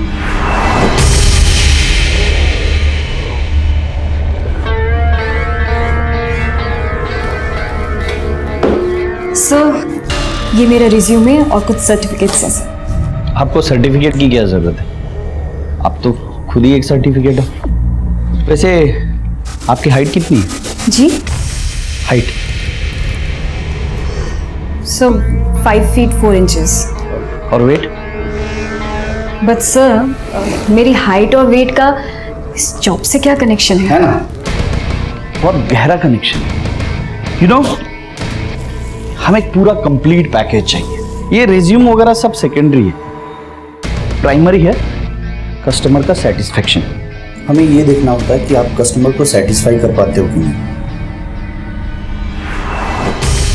चलिए एक ट्रायल लेते हैं।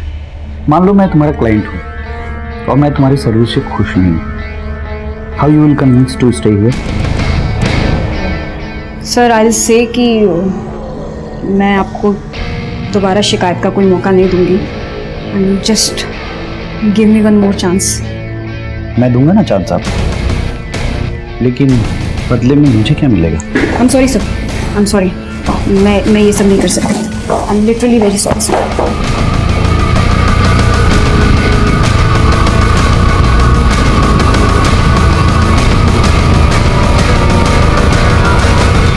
सर, आरती के कॉल रिकॉर्ड में एक नंबर मिला जिससे वो लगातार टच में रहती थी। ये देखिए सर, ये नंबर यूपी के नोएडा शहर का है। आरती यूपी से है, बात करो इस नंबर पे, जरूर उसके किसी करीबी का होगा। Okay sir. हेलो जी, हम जगदीश बोल रहे हैं। हम आरती को जानते हैं, पर आप कौन? सर, आरती के कॉल रिकॉर्ड में जो नंबर मिला था वो नंबर उसके चाचा का है। उसका नाम जगदीश है। सर ये जगदीश यूपी पुलिस में कांस्टेबल है। उसको कल थाने बुलाया। आलोक के लॉयर फ्रेंड से बात हुई? सर पता चला है आलोक मर्डर और फ्रॉड के केसेस लड़ रहा था। आलोक जो केसेस लड़ रहा था और जिन जिनको उसने सजा दिलवाई सबकी डिटेल्स निकालो। हो सकता है किसी ने कोई पुरानी दुश्मनी निकाली हो। Okay sir. सर, आरती और आलोक की शादी वाकई में एक मंदिर में हुई थी। शेखर नाम के एक वकील ने वो शादी अटेंड भी की थी सर। जी हाँ, मैंने आलोक और आरती की शादी अटेंड की थी। देखिए ना, अभी बेचारे आलोक की शादी को 1 महीना भी नहीं हुआ था। और शेखर जी ये बताइए क्या पिछले कुछ दिनों में आलोक किसी बात को लेकर परेशान था? वो एक्चुअली आरती के साथ में जो रेप वाला हादसा हुआ था उसको लेकर आलोक काफी शर्मिंदगी महसूस कर रहा था। सर आरती का इस दुनिया में कोई नहीं, ले देखिए हम ही उसके रिश्तेदार हैं और हमने ही उसका कन्यादान किया था। अच्छा बताओ कि तुम्हें पहले से पता था कि आरती ने बिल्डर केशवानी पर रेप का आरोप लगाया था? जी उसने हमें बताया था और कुछ दिन बाद उसने फोन भी किया था। उसने बताया था कि उसके साथ जो कुछ भी हुआ उससे आलोक बहुत शर्मिंदा है और उससे तलाक लेना चाहता है। तलाक? आलोक आरती से तलाक लेना चाहता था? जी, आलोक चाहता था कि आरती केस वापस ले ले। नहीं है, केस वापस लेने की तो एक अलग वजह थी। दरअसल आलोक ने बिल्डर केशवानी से 50 लाख रुपए लिए थे केस वापस लेने के लिए। और हमारी इन्वेस्टिगेशन के हिसाब से आरती और केशवानी के बीच जो हुआ दरअसल वो रेप नहीं था। रेप नहीं था? सर ये आप क्या कह रहे हैं? आरती ने खुद फोन करके हमें बताया था और हमने उसे फोन करके समझाया भी था। आरती बेटा, हम खुद कानून के रक्षक हैं, लेकिन सलाह तुम्हें एक बुजुर्ग की हैसियत से देंगे। मान लो आलोक की बात और केस वापस ले लो और सब कुछ भुलाकर खुशी के साथ फिर से नई जिंदगी की शुरुआत करो। ठीक है चाचा जी। और आरती ने हमारी बात मान ली, लेकिन ये 50 लाख का क्या चक्कर है हमारी समझ में नहीं आ रहा साहब। मीरा आ गई तुम? आओ। कैसा हुआ इंटरव्यू? कब से ज्वाइन कर रही हो? अभी वो जगह सही नहीं थी। हेलो सर, आलोक के बैंक स्टेटमेंट से पता चला है कि जो 50 लाख रुपए उसके अकाउंट में ट्रांसफर हुआ था वो पैसा अगले ही दिन आलोक के अकाउंट से इस हरीश भटनागर के अकाउंट में ट्रांसफर किया गया। हरीश भटनागर कौन है? सर ये हरीश भी वकील है। इसकी बैंक से इसका एड्रेस और ये फोटो भी मिला है, लेकिन सर उसका नंबर स्विच ऑफ आ रहा है। आलोक ने केशवानी को ब्लैकमेल करके जो पैसा हासिल किया वो पैसा आलोक किसी और को क्यों देगा? आलोक भी लॉयर, ये हरीश भी लॉयर। जरूर ये कानून के रखवाले कोई गैर कानूनी काम कर रहे थे जिसके चलते आलोक का मर्डर हुआ। इस गुत्थी को अब ये हरीश ही सुलझाएगा।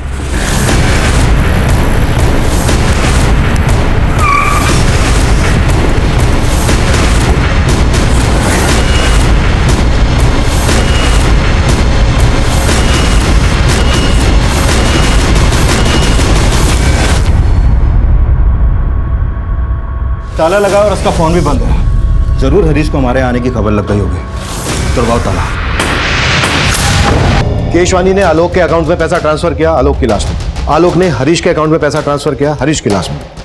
सर कहीं वाकई में ये आरती तो मास्टरमाइंड नहीं है इस पूरी साजिश की, जैसा आपने कहा था? हो सकता है, या तो आरती ही इस मुसीबत की जड़ है या फिर खुद आरती किसी बड़ी मुसीबत में है।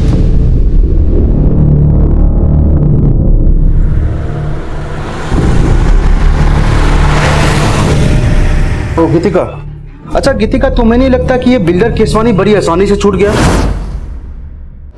आसानी से भी बड़े सस्ते में छूट गया। 1 करोड़ भी मांगते ना तो इजीली मिल जाते उससे। और वैसे भी लंगोट के ढीले लोगों की कमी नहीं है अपने यहाँ। तो अब से नजर रहेगी हमारी उन पर, सबकी रिपोर्टिंग होगी। ऐसे लोग इजीली नहीं बचने चाहिए और हमारा मिशन है जैसे हवस के पुजारियों का पर्दाफाश करना। तो शुरू करते हैं ना, मेरी तीसरी आंख भी रेडी है। हरीश भटनागर वकील है? हम किसी हरीश भटनागर को नहीं जानते और ना ही आरती के मुंह से कभी ये नाम सुना। सर जी हम भी पुलिस वाले और आरती को भी अच्छे से जानते हैं। वो ऐसी साजिश कर ही नहीं सकती। आप बेकार ही उस पर शक कर रहे हैं। तो तुम्हारे हिसाब से हमें किस पे शक करना चाहिए? नहीं सर, मुझे इस बात का कोई आइडिया नहीं है। सर जी हमें तो अभी भी बिल्डर केशवानी पे शक है। शायद उसी ने हरीश को आलोक को मारने और आरती को गायब करने की सुपारी दी हो और फिर उसने हरीश को भी मार दिया ताकि आप उस तक ना पहुंच सको।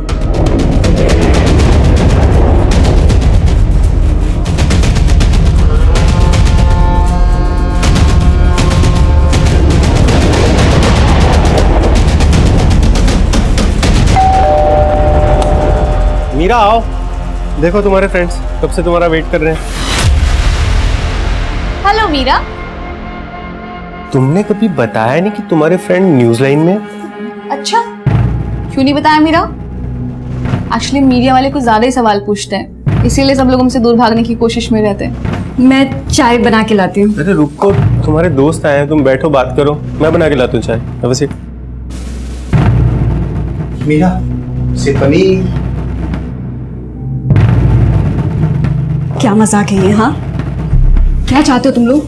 तेरी मदद करने। तेरे पति ने बताया हमें पैसों के लाले पड़े हुए तुम्हारे यहाँ, जॉब भी नहीं तुम दोनों के पास। झूठ है ये। झूठ बोलना हम मीडिया वालों का काम है, तुम मत बोलो, अच्छा नहीं लगता। और मैंने खुद तुम्हें उस दिन देखा था कि तुम सूरज अग्रवाल के ऑफिस गई थी इंटरव्यू देने।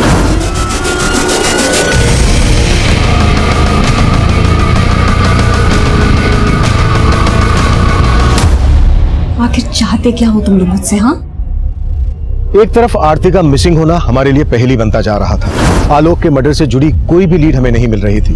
वहीं दूसरी तरफ इस केस से जुड़े एक और विवाहित जोड़े की जिंदगी में जुर्म की दस्तक गूंज रही थी।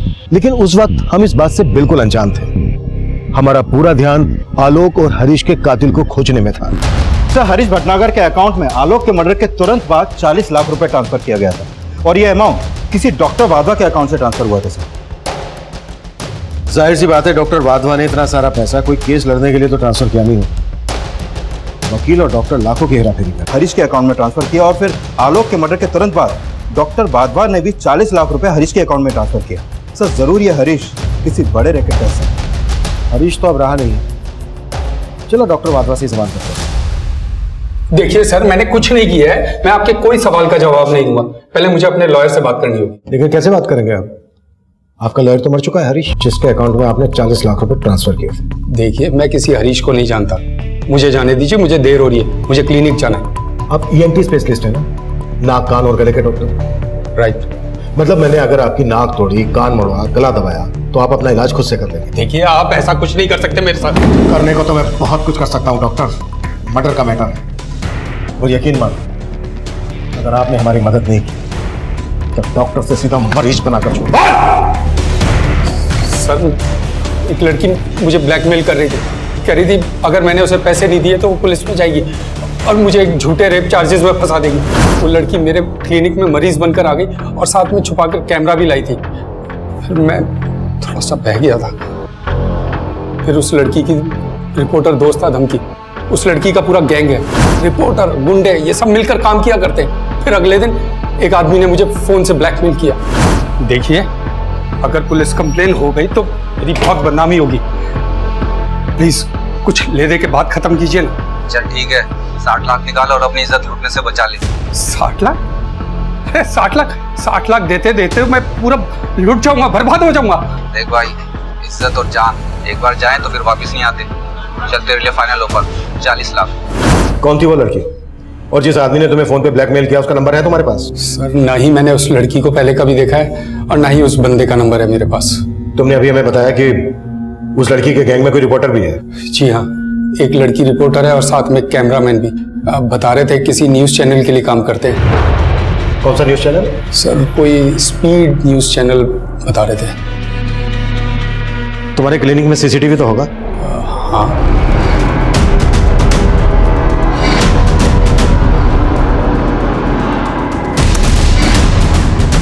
स्पीड न्यूज वाले से बात करो, फोटो दिखाओ सबकी।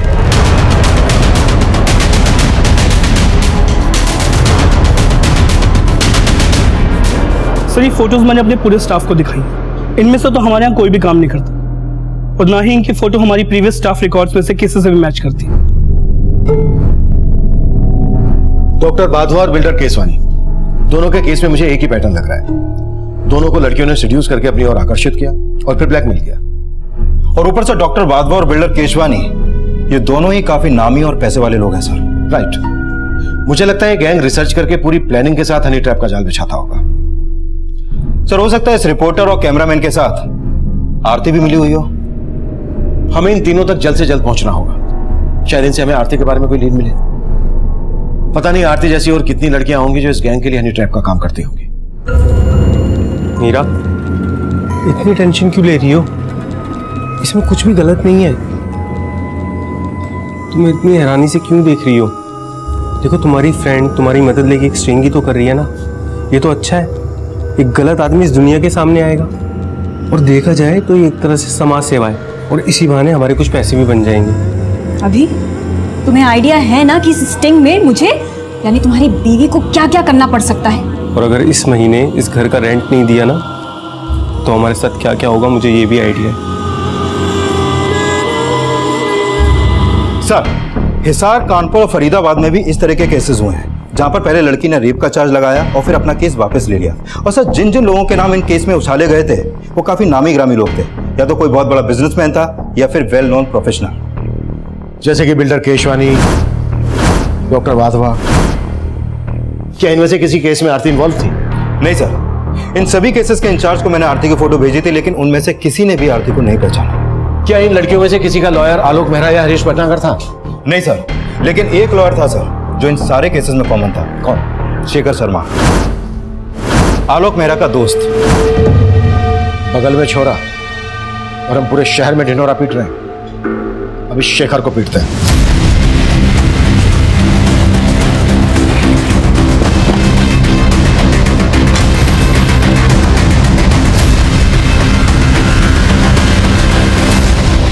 ये केस प्याज के छिलकों की तरह था। कई पड़ते थी इस केस में। हनी ट्रैप की तरह इस्तेमाल होने वाली लड़कियां, उनके लिए केस लड़ने वाले वकील और उन केसेस को उछालने वाले रिपोर्टर्स। काफी बड़े पैमाने पर ताना बाना बुना गया था। हम उलझ जरूर रहे थे, लेकिन बिना थके इस चक्रव्यूह को तोड़ने की कोशिश कर रहे थे और आखिरकार एक क्लू हमारे हाथ लगा। सर, डॉक्टर वाधवा को हनी ट्रैप करने के लिए जिस लड़की का इस्तेमाल किया गया था उसका पता चल गया है। उदिता नाम है इसका। एक्टिंग का शौक है सर। आए दिन सोशल मीडिया पर अपने तरह तरह के वीडियो अपलोड करती रहती है। ये देखिए sir. Hello friends, it's Udita here. Thanks for joining me.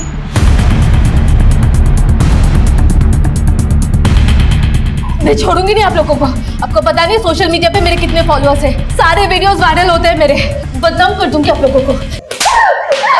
Sangeeta, क्या है ये सब? तुम्हें पता नहीं है मैडम सोशल मीडिया की क्वीन है। ये जो सोशल मीडिया पे डालती है सब वायरल होता है। पैसे मारते हैं। कम से कम शूट तो करने देते हैं। विकास, शूट करो सर। हाँ, अब मारो और अच्छे से मारना। वैसे डॉक्टर वाधवा ने तुम्हें पहचान लिया था और हमने भी सीसीटीवी फुटेज में तुम्हें देख लिया था। बेहतर यही होगा तुम्हारे लिए, जो जानती हो बता दो। सर, ये सच है, मैंने डॉक्टर वाधवा को झूठा रेप चार्ज लगाने की धमकी दी थी। मुझे पैसों की बहुत जरूरत थी सर। कितने पैसे मिले थे तुम्हें इसके लिए? 5 लाख। आरती भी ये काम करती थी? सब, मैं किसी आरती को नहीं जानती। तुम्हें इस रैकेट के बारे में पता कैसे चला? किसने बताया इसके बारे में? एक आदमी है जो गांव से लड़कियों को शहर लाता है ये सब काम करने के लिए। कौन है वो?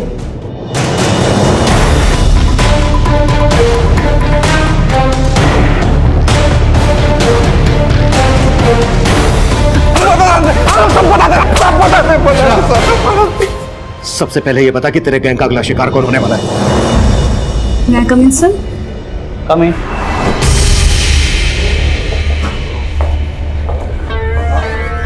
सर, मैं आपकी कंपनी ज्वाइन करना चाहती हूँ।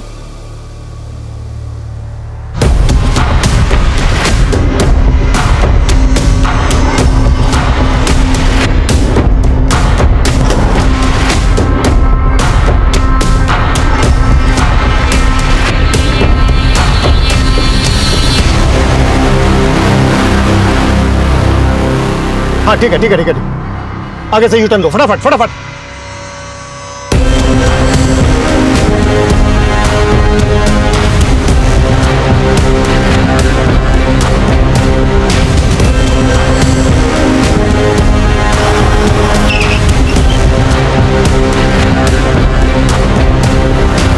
ये असली ब्रेकिंग न्यूज़ है। इतने बड़े रिकॉर्ड के मालिक सुरेश अग्रवाल। मेरी बात सुनिए मैडम, बंद करिए।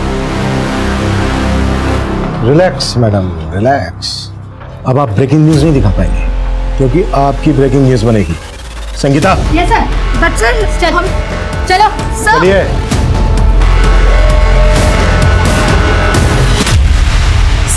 सर प्लीज मेरे हस्बैंड को बुला दीजिए sir. Sir there is some confusion. मैं तो खुद ही एक विक्टिम हूँ सर। प्लीज मेरे पति को बुला। सारे कंफ्यूजन क्लियर हो गए हैं मैडम एनआरआई। आपके जगदीश बाबू ने सब कुछ बता दिया। 2 साल पहले एक जवान जोड़ा हमारे थाने में आया। लड़के का नाम मयंक और लड़की का मीरा था। साहब दोनों लिव इन में रहते थे। लड़की ने आरोप लगाया था कि लड़के ने उसे शादी का वादा किया और फिर मुकर गया। वो लड़का रईस घर का था। उसने खुद को छुड़ाने के लिए वकील बुलाया, शेखर। देखिए, वो लड़की झूठ बोल रही है। जो भी था सब कंसेंसुअल था। डोंट वरी मैम, मैं आ गया हूँ ना, सब हैंडल कर लूँगा। तो शेखर उस समय लड़के का लॉयर था? हाँ साहब, और वो हरीश मीरा का। डोंट वरी मीरा, ऐसा केस बनाऊंगा इस लड़के के खिलाफ कि बेल तक नहीं मिलेगी इसे। साहब लड़की NRI थी, इसलिए किसी कांस्टेबल ने रिपोर्टर को इन्फॉर्मेशन दे दी। जैसा कि आप देख सकते हैं यहाँ पे एक डाइवोर्स होने वाला है। सर आप कुछ क्या करें तुम लोग? यहाँ पे पुलिस मीरा से बात करनी है। मीरा आप बताइए कि डाइवोर्स क्यों हो रहा है? कोई कमेंट नहीं। चलिए सर, मामला ऐसा बिगड़ा कि मयंक घबरा गया। फिर वो केस को रफा दफा करने के लिए, सबका मुंह बंद करने के लिए राजी हो गया। फिर मैंने और हरीश ने लड़की से बात की और वो मान गई। आखिरकार सौदा 14 लाख में तय हुआ। दोनों वकील, रिपोर्टर और उसका साथी, हमें और उस लड़की को बराबर का हिस्सा मिला। ये लो तुम्हारे पैसे। क्या हुआ, तुम खुश नहीं हो? अब तो तुम्हें पैसे भी मिल गए और उस मयंक से भी तुम्हें छुटकारा मिल गया। एक बात, मुझे आप सब लोगों से कुछ कहना है। हरीश को इस सौदे से सुनहरा मौका नजर आया। उसने हमें समझाया कि यह फायदे का सौदा हो सकता है। फिर हम सब ने मिलकर यह बिजनेस शुरू करने की ठान ली। सब कुछ था हमारे पास, पुलिस, वकील और मीडिया, सब कुछ। और मीरा भी हमारे साथ काम करने के लिए राजी हो गई। लेकिन कुछ समय बाद उसने काम छोड़ दिया। फिर हमें ऐसी लड़कियों की तलाश थी जो हमारे लिए काम कर सके और अमीर लोगों को फंसा सके। और इसी वजह से आरती को गांव से शहर लेकर आए। हाँ साहब, आरती को पैसों की जरूरत थी और हमें उस जैसी सुंदर लड़कियों की। तो फिर उसकी शादी आलोक से क्यों करवाई? क्या आलोक भी तुम लोगों के साथ मिला हुआ था? नहीं साहब, आलोक ने आरती से शादी मजबूरी में की थी। देखो आरती, तुम लोग ऑलरेडी मुझे ब्लैकमेल कर मुझसे 20 लाख रुपए ऐंठ चुके हो। अब क्या चाहिए तुम्हें मुझसे? उन पैसों से मेरे हाथ कुछ भी नहीं लगा। वो सारे पैसे तो पुलिस, वकील और रिपोर्टर खा गए। अरे तो उनसे जाकर लड़ना, मुझे क्यों परेशान कर रही है? देखो आलोक, या तो तुम मुझे पैसे दे दो या फिर मुझसे शादी कर लो। तो जैसी घटिया लड़की के साथ शादी करने के बारे में सोच भी नहीं सकता मैं। तो ठीक है, मैं फिर से तुम पे रेप चार्जेस लगा दूंगी। और याद रखना, हमारे वीडियो की एक कॉपी अभी भी मेरे पास है। फिर आलोक ने आरती से मजबूरी में शादी की और हमने उसे भी इसमें घसीट लिया। लेकिन केशवानी से पैसे मिलने के बाद आलोक पलट गया। उसने तय किया कि वो आरती को तलाक दे देगा। तो इसलिए आलोक को तुमने मार दिया? नहीं साहब, हमने आलोक को नहीं मारा। तो आरती ने मारा? कहाँ है आरती? सर हमें नहीं पता कि आरती कहाँ है। तो अब कंफ्यूजन क्लियर हो गया मैडम NRI कि आप विक्टिम नहीं बल्कि शिकारी हैं। चलो फटाफट बोलो, किस किस को शिकार बनाया और टोटल कितने पैसे लूटे? सर कुल मिलाकर 15 करोड़ 40 लाख की लूट की। चलो पैसों का हिसाब तो हो गया, लेकिन जो मर्डर हुए थे आलोक का और हरीश का, वो किसने किए? और ये शेखर कहाँ मिलेगा? पता नहीं साहब। नहीं पता? मैडम आपको पता है? हमने उन्हें काफी तोड़ा, पर वो अपनी इस बात पर अड़े रहे कि आलोक और हरीश के मर्डर से उनका कोई लेना देना नहीं। उधर शेखर देश छोड़कर भागने की तैयारी में था, पर आखिरकार हमने शेखर के ठिकाने का पता लगा लिया। शेखर अरेस्ट हुआ और उसने इस पूरे खेल से पर्दा उठाया।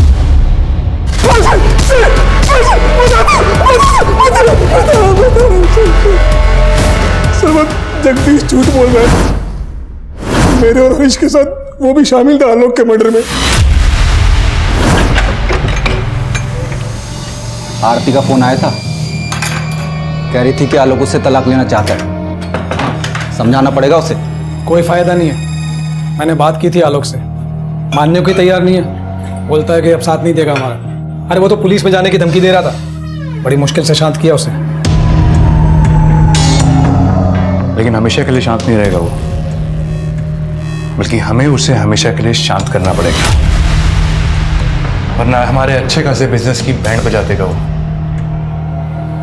बिजनेस तो बंद नहीं होने देंगे, उसका मुंह ही बंद करना पड़ेगा।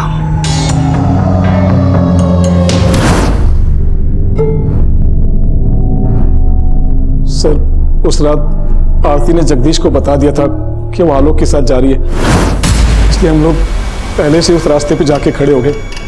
और जैसे आलोक की गाड़ी आई, हमने उसे रोक लिया।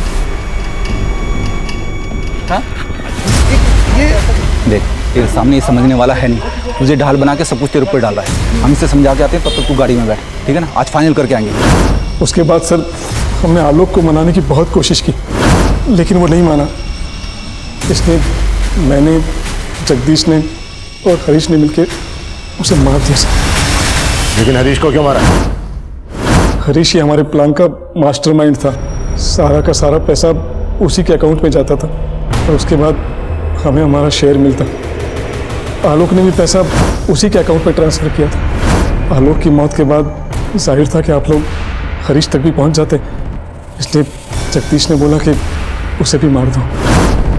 पूरा चूस लिया इसे, अब क्या करेगा इसका? अरे अभी और बहुत रस बाकी है इसमें। और मजे नहीं करेंगे क्या?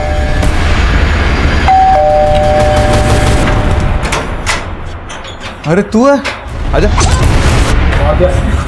चल हो गया ना, निकलते, चल चल चल चल, बंद कर। आरती के साथ क्या किया? आरती के साथ क्या किया? बताते साहब, बताते। आलोक के मर्डर के बाद आरती को कुछ पता नहीं था, लेकिन जब उसे पता चला तो वो हल्ला मचाने लगी। मार दिया ना तुमने आलोक को? लाश कहाँ है आरती की?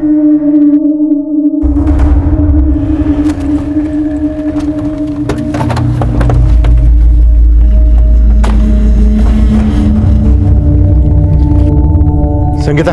Yes sir. ये हटाओ।